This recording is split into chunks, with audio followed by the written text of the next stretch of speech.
இங்க ஒரு பொண்ணுக்கு ஒரு பயங்கரமான சூப்பர் பவர் இருக்கும். என்னன்னா அவளால பேய்களை நேரடியாவே பார்க்க முடியும். ஒரு நாள் அவளோட கிளாஸ் ரூம்ல டீச்சர் எல்லா ஸ்டூடெண்ட்டையும் எழும்பி நிக்க சொல்றாங்க. ஆனா அந்த குட்டி பொண்ணு மட்டும் தனியா எழும்பி நிக்கிறான். யாருமே அவ கூட எழும்பல. மற்ற ஸ்டூடெண்ட்ஸ் எல்லாரும் இவளை ஷாக் ஆகி பார்த்துட்டு இருக்காங்க.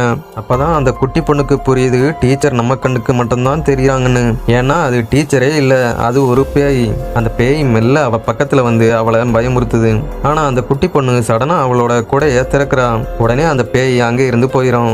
அந்த குட்டி பொண்ணும் பயந்து தனியா உட்காந்து அழுகுறான். அன்னையில இருந்து எப்பவும் கையில ஒரு கொடைய வச்சுக்கிறான். ஏன்னா கொடைய திறந்ததும் பேய் போயிருதுன்னு அவளுக்கு இப்போ தெரிஞ்சிருக்கும். அப்படி இருக்கும்போது ஒரு நாள் ஒரு பயங்கரமான ஆவி அவளை ஃபாலோ பண்ணி பின்னாடியே வந்துட்டு இருக்குது. அவ அதை பார்த்ததும் பயந்து அவளோட கொடைய திறக்கலாம்னு போறான். ஆனா அந்த பேய் அவளோட கொடைய திறக்க விடாம தடுக்குது. அப்போ அந்த டைம்ல அங்க ஒருத்தர் வர்றாரு. இதை பார்த்துட்டு அவரோட கொடைய வேகமா தரையில வைக்கிறாரு. சடனா அந்த கொடையில இருந்து ஒரு பவர்ஃபுல் லைட் வெளியே வருது.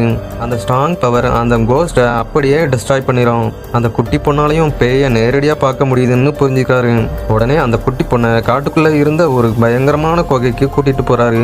போயிட்டு நீ அந்த குகைக்குள்ள போயிட்டு எதை பார்த்தும் பயப்படாத, உள்ள ஒரு விசிறி இருக்கும், அதை மட்டும் எப்படியாவது எடுத்துட்டு வந்துருன்னு அவகிட்ட கேட்கிறாரு.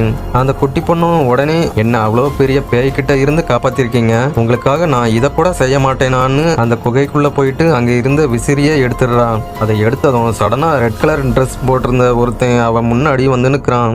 அவன் அந்த குட்டி பொண்ணுகிட்ட, இத்தனை வருஷமா யாருமே வராத இந்த குகைக்குள்ள நீ மட்டும்தான் தைரியமா வந்திருக்கிற, அப்படியே எனக்கு ஒரு ஹெல்ப் பண்ணிரு, இங்க இருக்கிற கேண்டில்ஸை மட்டும் அணைச்சி விட்டுரு, அப்பதான் நான் பல வருஷமா வெளியே வர முடியாம மட்டிட்டு இருக்கிற இந்த குகைக்குள்ள இருந்து எனக்கு விடுதலை கிடைக்கும், பதிலுக்கு நான் உனக்கு எப்போ வேணும்னாலும் என்ன வேணும்னாலும் ஹெல்ப் பண்றேன்னு ப்ராமிஸ் பண்றான். அந்த குட்டி பொண்ணும் அவன் மேல பரிதாபப்பட்டு வேற வழி இல்லாம அந்த கேண்டில்ஸை எல்லாம் அணைக்கிறான். அந்த டைமே அவனோட பாடிஸ்ல இருந்த மந்திர காட்டுகள் எல்லாம் மறைய ஆரம்பிக்குது.